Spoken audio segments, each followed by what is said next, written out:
అందరికీ శుభోదయం. ఈవేళ ఒంటిల్లు సవరించుకుంటూ ఉంటే కూర వడియాల డబ్బా కనిపించింది. సాధారణంగా అప్పడాలు వడియాలు డబ్బాలు పిల్లలు వచ్చినప్పుడు కాని తీయం కదా. కానీ ఏమిటో ఇవి చూడగానే ఈవేళ ఏదోటి వండుకు తినేయాలనిపించింది నాకు. అందుకని బంగాళాదుంప వంకాయ ముద్దకూర వండి ఇవి వేసాను.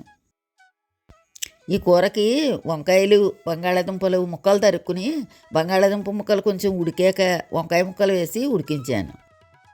ఈ ఉడుకుతుండగా తగినంత ఉప్పు, చిటికెడు పసుపు, పచ్చిమిరపకాయలు వేసి బాగా ఉడికించాను.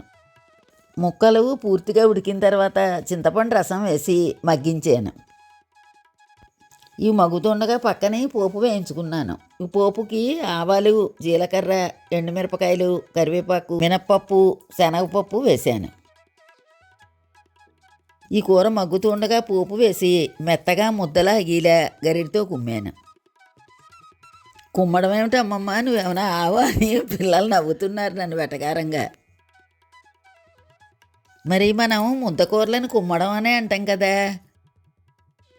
ఇప్పుడు ఆ పోపు వేయించిన గిన్నెలోనే కొంచెం నూనె వేసి ఈ కూర వడియాలు దోరగా వేయించి కూరలో కలిపాను.